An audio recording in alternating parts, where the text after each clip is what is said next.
Hello everyone. Razorblade Mango here. So, this is going to be yet another video where I am just going to shoot from the hip and talk about what is on my mind because something's been bugging me for the last few weeks now, and I feel like now is the appropriate time to talk about it. But I want to begin this discussion with not a discussion. It's me. No one else is here. So I guess diatribe. Maybe a much less intense version of a rant, but maybe rambling is more appropriate to say. But this video is going to concern political stuff. So if you don't like it when I talk about political stuff, and trust me, I don't like talking about it either. I keep myself, I hold myself back. I do this maybe once a year tops. Like, I will let myself do one where I talk about something political in nature within the video game industry or whatever. Last year I talked about how I thought the media were absolute hypocrites for the way that they talked about Hogwarts Legacy and all the issues around like J.K. Rowling and all that stuff. I don't remember if I did one 2022. But this is going to be more focused on political stuff. So if you don't like that kind of talk, then don't watch this. Trust me, this is like the first and only time I'm going to talk about it this year. So you're in safe hands. If you want to skip this video, cool. I totally get it. If you're still here. So if you haven't been living under a rock for the last few days, we had our elections in the US and Donald Trump won the vote again, which is like, I was really stunned when I saw by how much he won. And just for my own, give some background on me. I'm a very apolitical person. Everybody that knows me in real life knows that I am not like I am like so far removed from talking about politics and in my personal life. And like, I mean, I've had friends that like try to talk about politics with me, and I either like give them a look. Mario's gotten the look before. I either give them a look, or I kind of just sit there and just stay quiet, because it's my philosophy when it comes to political discussion is that I have my politics, but they're nobody else's business but my own. And the reason I want to talk about it in this case, and I'm not gonna tell you guys my own political opinions and everything like that and go on about it. It's not that kind of video. But I was just really surprised by how much Trump won. I think he won something like 312, 310 of the Electoral College votes, which is absolutely insane. I mean, wow. it's wild, but I want to directly address the video game industry in this regard.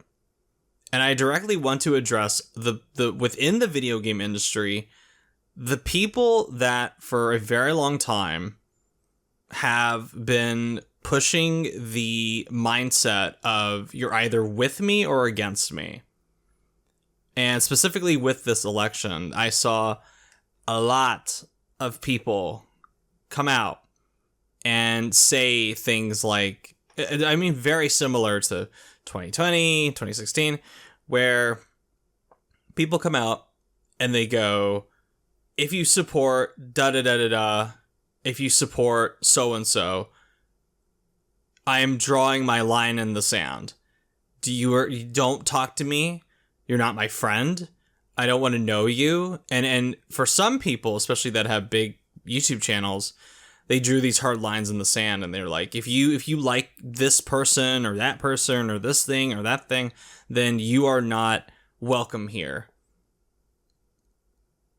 And some of them even went as far as to call people that didn't agree with them things like terrible things like bigots, racist, homophobes, xenophobes, transphobes. All the phobes and isms are thrown out there by these people.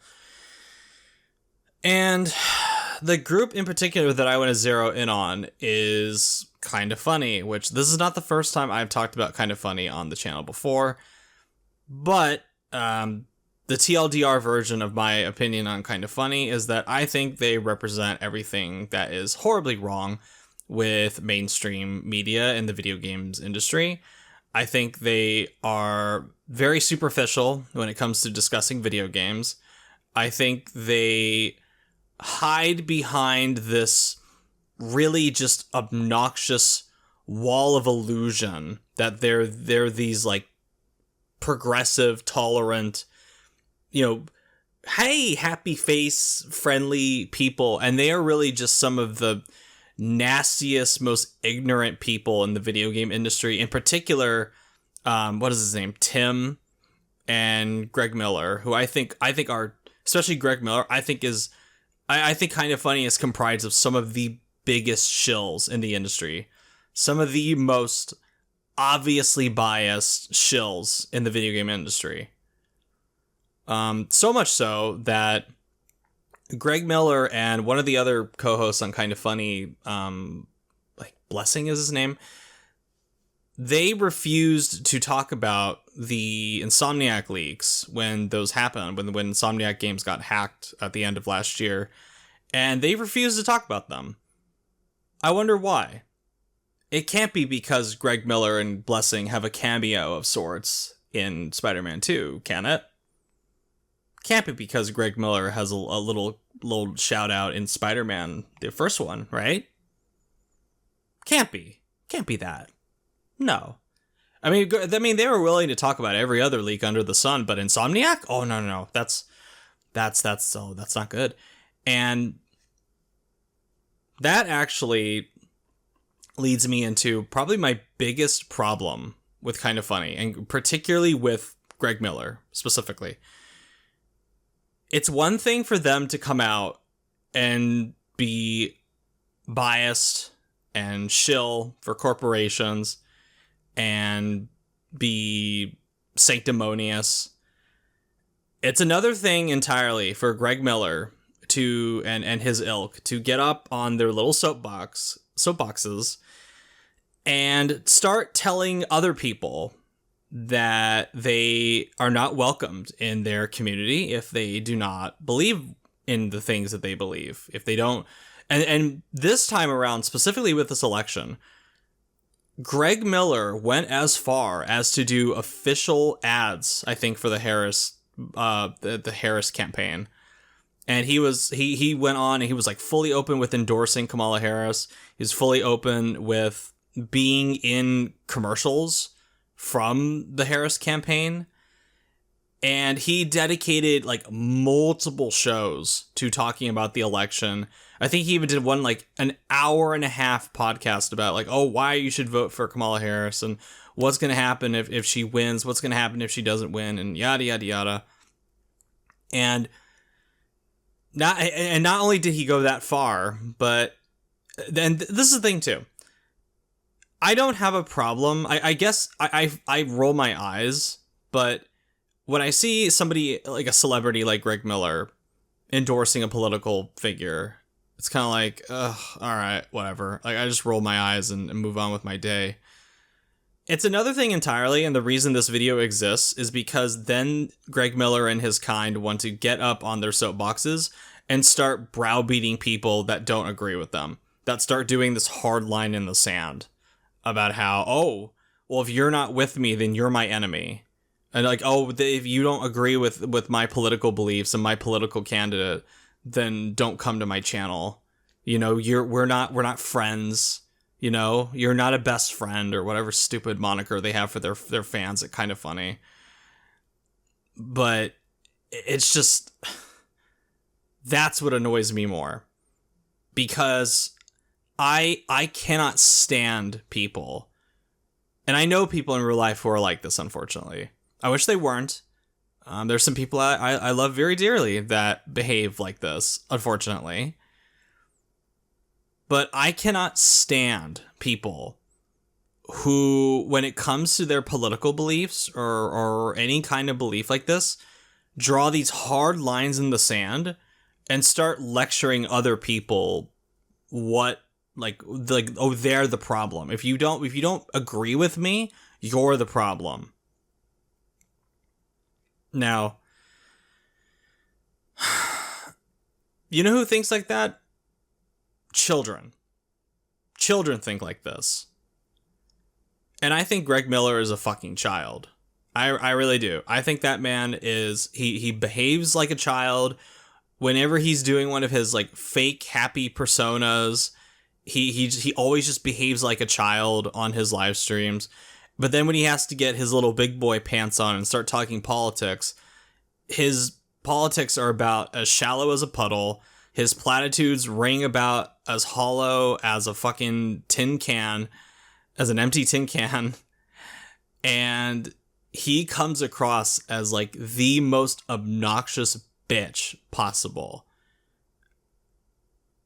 It's like, dude, what are you doing? I guess my question to a lot of these people that come out and want to talk about their political opponents and get on their soapbox and start fucking preaching to people, it's like, to me, it kind of seems counterproductive to draw hard lines in the sand and start alienating like half of Americans out there.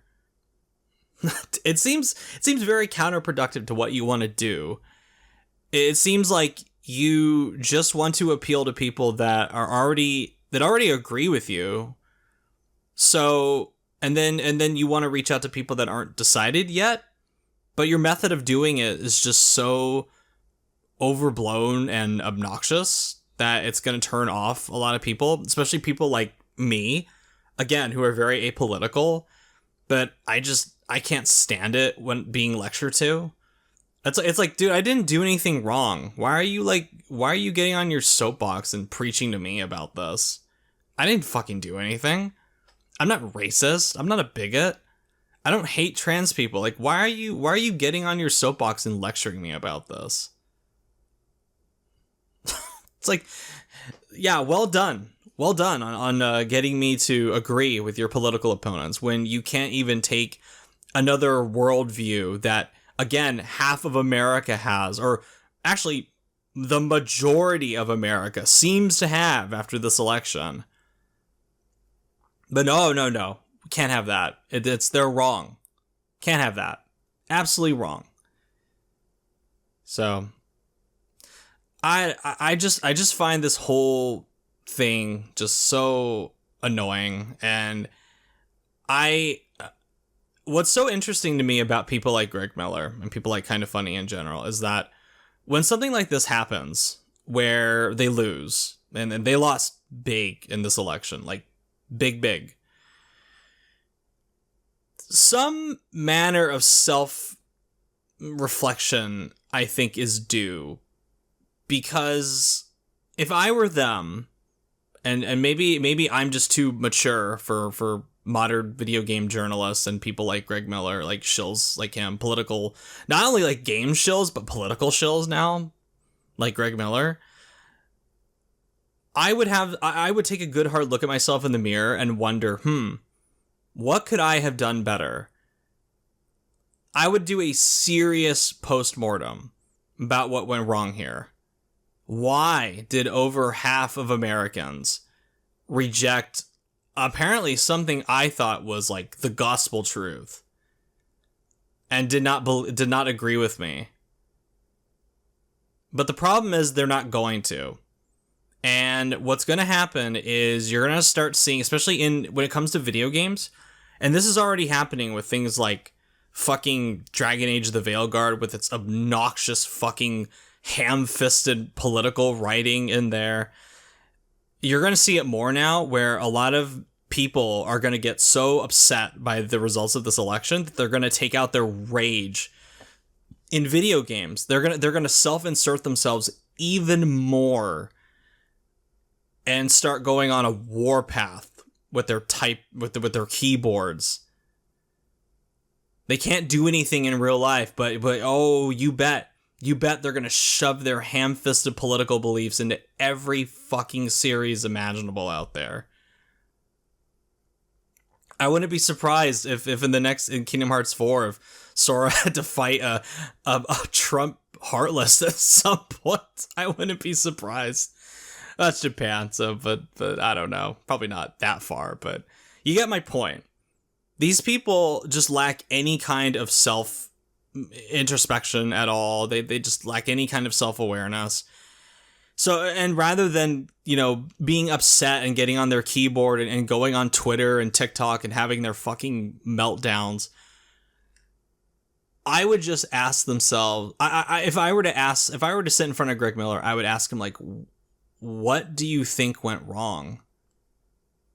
And I wonder what his answer would be. I don't think his answer would be, oh, shit, maybe we shouldn't browbeat people into our political beliefs. Maybe we shouldn't insult people we're trying to win over.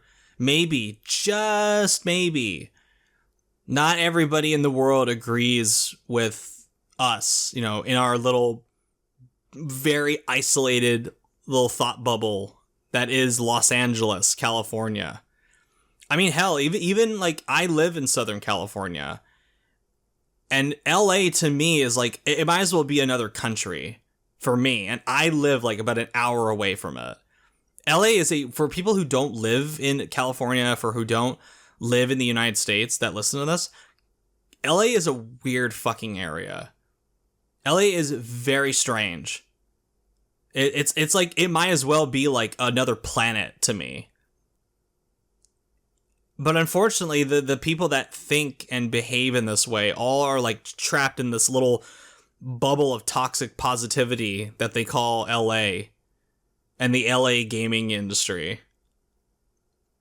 And it's fucking crazy to me, like, how lacking in self-awareness, how childish a lot of these people behave, that they just feel like it's like if they don't see somebody that agrees with them on every single little thing, it's like they just become like a bunch of angry hornets, and they start saying just like really crazy shit, like, you're my enemy, you don't belong here, I don't want to talk to you, I don't want anything, get out of here, and they just go nuts. Like, these people just go fucking apeshit, and they're so emotionally incompetent too for a lot of these people. I don't know if that's just a side effect of the toxic positivity, or the fact that these people are just terminally online, or whatever, but these people are just, they're just dumb, they're shallow, and they're emotionally incompetent. It's like every little thing just bothers them to such a degree that they need to go cry in their giant iced vanilla lattes or something. It's crazy. It's crazy to me how divorced from reality people like Greg Miller and the folks at Kinda Funny are. It's amazing to me. I really do wonder if they're going to take a good hard look at themselves and go, oh, maybe half of the United States doesn't agree with us. What could we do better next time to maybe convince people to our side? Maybe we could, not be so aggressive with our teeing off. Maybe we could not behave like man children and political shills. Just a thought. I don't know. But anyway, that's just what I wanted to say, because it's been bothering me for a long time. Like, Kinda Funny, like, I hate to say it, Kinda Funny lives a little, like, they live a little rent-free in my head, because, like I said, they represent to me the very worst of modern video game journalism, or as far as the media entertainment side of it, where, the access journalism and the talking points and the daily shows and shit like that. But for years, I have found them so vacant, just so dull, so fake. And when I start to get even more, I'm already annoyed with them enough. But when they decide, oh, us being millionaire political shills, that's not good enough. Now we need to get on our little big boy pants and our suit and our tie and talk about real issues. Now we need to tell others what we think about the world. We need to like fucking grab our fucking flamethrowers and just fire away at all of our shit, because that's what people come to our content for, to hear about our political opinions and to hear that, oh, if you're not with me, then you're against me. It's like, it's unbelievable. I can't believe these people have survived for so long in the real world. But then again, LA is not the real world. LA is like some weird little planet that just lives in the middle of Southern California. It's so bizarre to me. It really is. Like, and I live in Southern California. But yeah, I just that's it. That's all I want to say. I'm not going to drag this out anymore. Greg Miller, everyone kind of funny, finally can shut the fuck up now. And hopefully they'll go take a good hard look at themselves in the mirror and realize the you either are with me or you're against me approach really isn't going to work when more than half the United States seems to be against you. It's like, you know, if what's the old saying? The old saying is, if you can't figure out who the asshole in the room is, chances are it's probably you. And that definitely applies to Kinda Funny and Greg Miller.